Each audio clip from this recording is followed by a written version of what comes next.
welcome back to my channel where I help people who have insomnia that have tried absolutely everything and nothing seems to work. You feel broken, you feel hopeless, and like nothing is going to ever work. I have been there too, so I want to help you so that you can break your insomnia and get past this and get the sleep that you need. So if this sounds like you, then stay tuned. So in today's video, I want to talk about the insomnia advice that I wish I had way at the beginning, 30 years earlier from when I did finally overcome insomnia. Because I didn't have anyone to talk to. I didn't have anyone that's been through it as well. I didn't have Facebook groups back then. I didn't have online people that I knew to contact. I just had to struggle with it on my own. I saw sleep doctors, I saw doctors, nobody was able to help me. They didn't even offer CBTI back then, just sleeping pills. That's it. That's all the doctors would offer me is sleeping pills. It wasn't until many years later that I tried CBTI and all those things, but they didn't work either. But I didn't have anyone to give me advice who's been through it as well. I felt very lonely, I felt very broken, I felt very depressed, as you can imagine, that you might be experiencing yourself. And I know once I overcame insomnia, one of my big motivators was to be there for other people and show what's possible and show them that they're not broken, even though it seems like it. And to just be a friend and be there for them and give advice. And that's what this video is today. I wanted to share some of my advice. If I were to go back to myself, if I could talk to myself back then when I first started having insomnia and talk to me back then, give advice, what I would say to them, that's what I want to do today. I want to give you the same advice that I would give myself. Because insomnia, chronic insomnia specifically, all comes down to the same root cause. I know it can seem like, oh, it's my hormones, or oh, it's my gut health, or oh, it's my chronic pain, or oh, it's this. There can be so many things that can cause disruptions in our sleep, but that's not insomnia. That's not chronic insomnia. And if you want to understand that further, in the last 5-6 videos, I've really explained the root cause of insomnia. I know I did in the last week's video, so definitely go check that out if you want to understand the root cause even more. Honestly, it was hard to put this together. What advice would I give myself? Because there's just so many things. If I wanted to, I could pick out like 1,000 little things to tell myself and that I would tell you. And honestly, if you look back at all my videos, they are the same advice that I would give myself when I was younger. But there's a few things that I want to explain today. So a big thing I really wish I understood back then is that I was creating my own struggle. This fight, this struggle, trying to like battle with insomnia and overcome it and win it and take over it and take back the control was creating a lot of stress, creating a lot of frustration. It was making the night miserable and unpleasant. Yes, being awake is unpleasant and being tired the next day, but that fight and that frustration and that battle with it all creates a lot more stress than being awake. Yes, being awake is causing the stress, but we have the choice of how we want to react to being awake at night. Because here's the thing that I didn't understand back then. I didn't understand that I couldn't control sleep. I couldn't make sleep happen. I couldn't take a pill and it would cause sleep to happen. I know it can seem like that with all the marketing out there and all these pills and supplements that supposedly cure insomnia. But unfortunately, we can't make sleep happen. Now, I don't want to go into great detail about why we can't make sleep happen because I already have videos where I've talked about this, but sleep is a passive process. I know it can seem like maybe you take magnesium and you sleep better, but in the end, it's not really making you sleep. It's relaxing you. Yes, it does do that, but it's not actually affecting the sleep system. It's trying to help you relax from those fear-based thoughts, the stressful thoughts. And because you're not stressing as much, you might get more sleep. you're not going after the root cause. You're not fixing your sleep.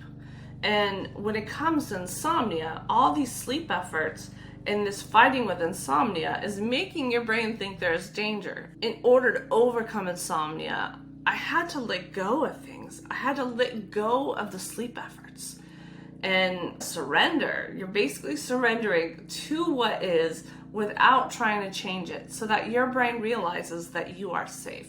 Yes, magnesium may be a great sleep aid or to help you relax in the evenings, but when you have insomnia, it's really important to start to let go.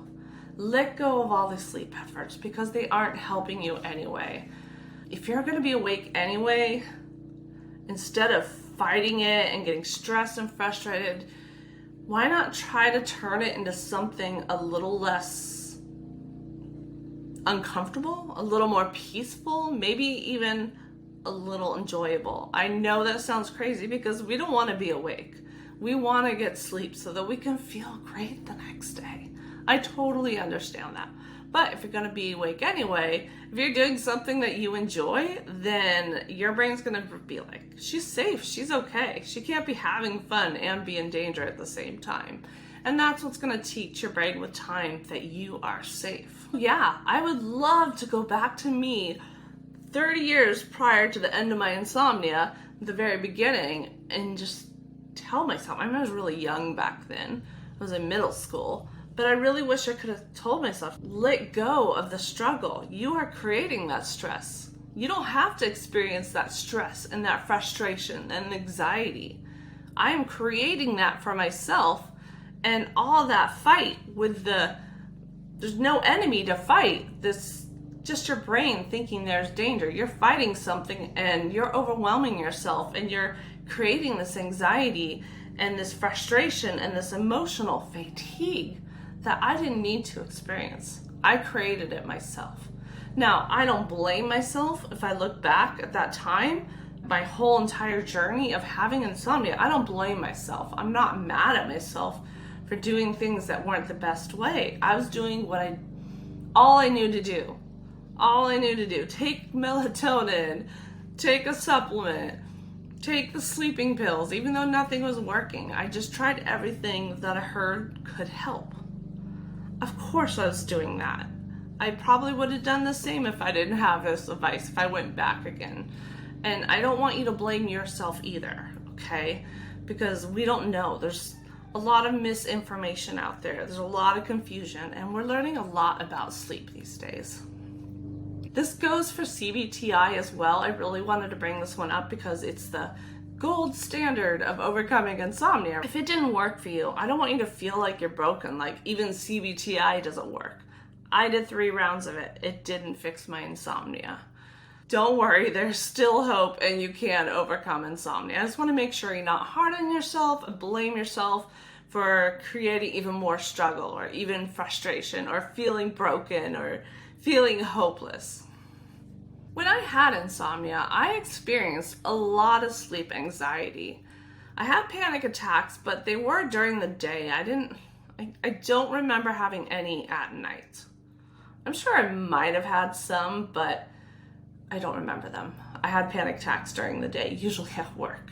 But sleep anxiety, I did experience, and I did get really intense sleep anxiety. And one thing I didn't understand was what was causing anxiety. Like, it just felt like I was out of control of my body, and this would come and I would have to try to fight it and stop it because I didn't want to experience it.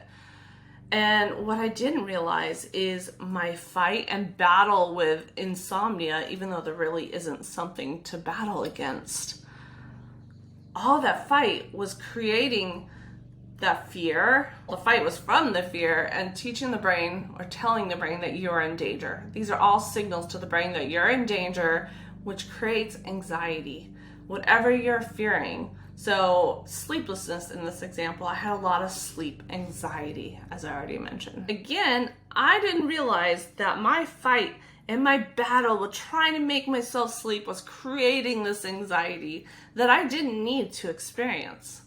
I could have prevented myself from experiencing all the sleep anxiety if I stopped trying to force sleep, trying to make it happen. I really wish I could have gone back to myself back then and let myself know that if I stopped fighting sleeplessness, if I embraced it, if I allowed it, even tried to turn it into something positive, my sleep would correct itself with time. My chronic insomnia, the cycle would have been broken. That's powerful stuff that I wish I understood. I don't know that I would have believed myself back then, that it's as simple as that, but it is. That's all you need, is letting go, surrendering. Remember, what's keeping you awake is your brain activating that fight or flight system. It wants to keep you awake so that you are safe. It doesn't want you to go to sleep in case that danger is coming at you and you need to fight or flee or whatever your reaction needs to be in that moment. So your brain wants you to be in a lighter sleep. It doesn't want you to go into deep sleep. It doesn't want you to get a lot of deep sleep because it needs you to be safe. It's just trying to protect you. It's the fight or flight is creating this level of hyperarousal that will not let you sleep. So when you stop fighting the danger, which is sleeplessness, that hyperarousal is going to come down and it's going to allow you to sleep. Now, it doesn't happen in a day. It takes a long time. Not a long time, but months. It took me about 3 months to overcome insomnia.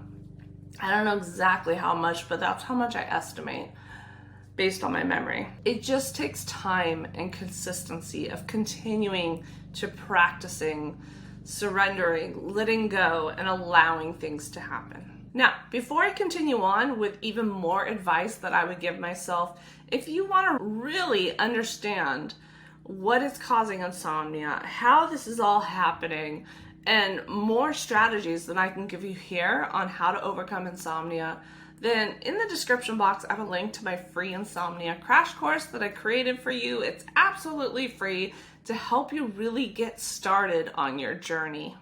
Because I know a lot of people come here and they try to put a little bit of advice from each little video, and it really helps that I have this really first step to overcoming insomnia to help move you, to progress you. That video alone, or these videos, I can't remember if I combined all three in one, but this crash course is going to really help you, and it can help you overcome insomnia without even doing my paid program. So go to the description box, click the link. Remember, it's free. That is it. There's no upsells or anything like that. So let's go ahead and continue on with more advice that I would give myself, which is the same advice I would give you. So something else I really wish I understood when I first started feeling the anxiety, feeling the sleep anxiety, which later turned to general anxiety as well for me. But obviously I no longer have sleep anxiety. I still have the occasional general anxiety. But the thing I wish I understood is that anxiety isn't dangerous. You're not gonna have a heart attack. Something bad isn't gonna happen to you in the middle of an anxiety attack. You are safe. And it's just your brain trying to keep you safe. That is it. The anxiety is to help you have that energy to take action, to fight, to flee, to face that danger or run from the danger. But the danger is only sleeplessness. That is it. And we are creating that belief in our brain that sleeplessness is dangerous because we're fearing it. If I would have reduced that fear, try to eliminate that fear, then this sleep anxiety, the anxiety would not have happened. It would not have began. And I remember being in the middle of like really bad anxiety and feeling like I'm in danger, feeling like something bad's gonna happen to me. I just felt so out of control, so miserable, and it was a horrible feeling that sleep anxiety. And there's a good chance that you can relate to and you understand this. If you don't feel sleep anxiety, there's still a chance that you have it, but you just don't notice it when you have chronic insomnia and you are fighting insomnia all the time and you are fearing being awake, you are creating some level of sleep anxiety. It could be very mild, but it's still enough to affect you, all the way up to really intense. This is completely normal. This happens with chronic insomnia, and you will be okay. I know it's not fun to experience at all. I've been through it. I still go through general anxiety sometimes. So I can relate. The biggest thing I want you to understand is that you are safe and that you are okay and that you will be safe. You can tell yourself in the middle of anxiety, I am safe. I am safe. You can just repeat, I am safe to yourself. I am safe and okay. I am safe and loved. I am safe and whatever. You just giving your body these, or your brain, I should say, these safety messages can be very powerful. Another thing that I struggled with back then is feeling very depressed. And I had a lot of negative thoughts running through my mind, a lot of catastrophizing, a lot of, I wasn't thinking very positively. I wasn't sleeping. I had a lot of sleep anxiety. I had a lot of fatigue. I was tired. I was miserable. My brain was not a pleasant space to be. It was deep and dark in there. And at points in my journey, I felt suicidal. I hate talking about this on here, but I know it's important to talk about. My darkest time of my journey, I felt very depressed. I felt very hopeless. Sleeping pills weren't working. At that point, I was combining alcohol with my sleeping pills to try to make sleep happen, and combining multiple, like, over-the-counter and sleeping pills. It was bad. At that point, I didn't even care if something bad happened to me from all this combination, because I just would have done anything to try to make myself sleep. I'm trying not to cry right now. Every time I talk about that point in my life, I get teary-eyed. Let's continue. So the point I wanted to make is, I wish I could go back to myself and tell myself, you know what, it's perfectly normal. Anyone can get to this point of feeling like this. When you feel hopeless, it's normal. You are okay. You're not alone. Other people experience this as well. Try writing your thoughts down. Get them out on paper. It really helps to journal. I've never liked journaling. I still don't. I don't know. I feel lazy to write things down. I gotta make myself do it. But whenever I do it, I'm so glad I did. I wish I could have convinced myself back then. Write down all your thoughts. Write down all these negative thoughts. Let's pick one. Let's pick multiple, and let's reframe them. What's a new way to look at it? If you're thinking like, oh, I'm going to lose my mind. I know this is a big worry that people talk to me about, is they're worried they're going to hallucinate, they're worried they're going to lose their mind or go crazy, things like that. Is that really going to happen? Here's the reframing. You're taking that thought. Is that really going to happen? What are the chances? Pretty slim. I've never met anyone that has gone crazy from losing sleep. So what's more likely? Just going to be more fatigue. You're going to be more tired the more you lose sleep, but you're probably not going to go crazy.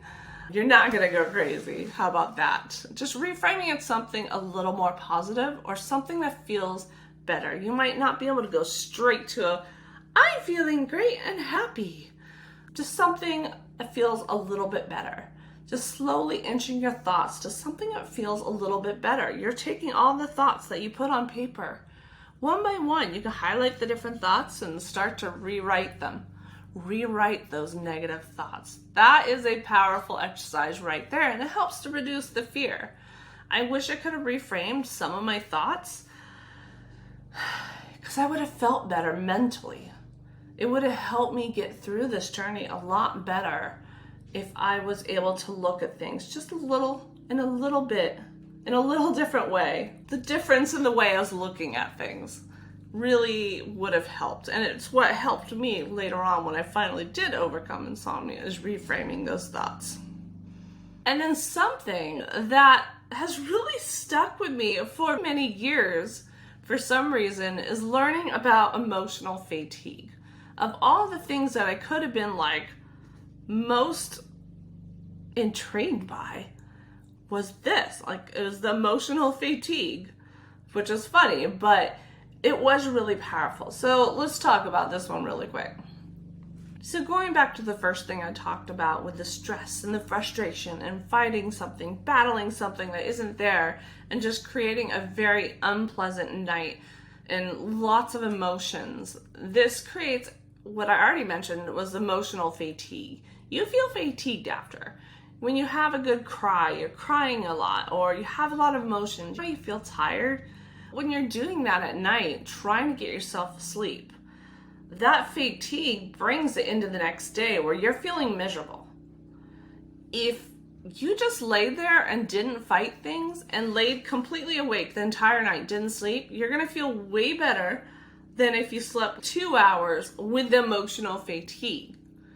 The first time that I truly relaxed and didn't fight things, I didn't get any sleep. 0 hours sleep. Multiple days in a row, 0 hours sleep. And I felt like I had some energy. It was crazy. All throughout the day, I'd be telling myself, like, or thinking to myself, like, how do I have this energy? I didn't sleep. Like, where is this coming from? How is this possible? It was crazy to me to experience that for the first time, because you think it's all about sleep. Yes, obviously sleep helps you feel better the next day, but that emotional fatigue is making you feel way worse the next day than you need to. So that was, I don't know why that one stuck out over all the things that I learned. It just resting, going to bed to rest, not trying to sleep, and just allowing things to happen without fighting it, including the sleep anxiety, including being awake, including not being able to fall asleep, just laying there.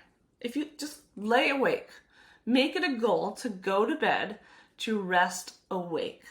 I'm telling you, you're going to feel so much better the next day. You're probably going to get more sleep. Just don't turn that into a way of trying to get more sleep. And you're going to feel great. I mean, not amazing like you slept 8 hours or something, but you're going to feel way better than you have been lately. And that was huge for me. I really hope my advice is helpful to you. And just remember that it takes time and consistency, but you can get there. I promise you. I am living proof. 30 years, chronic insomnia, multiple doctors, sleep doctors, CBTI, I did Chinese medicine, naturopaths, nothing worked. CBD. So learn from my mistakes so that you can correct them too, and you can start to move or create habits that are going to help you recover, help you progress, and get more sleep. So that's it for today's video, and I will see you in the next one. And don't forget to watch my free Insomnia Crash Course. Link is in the description.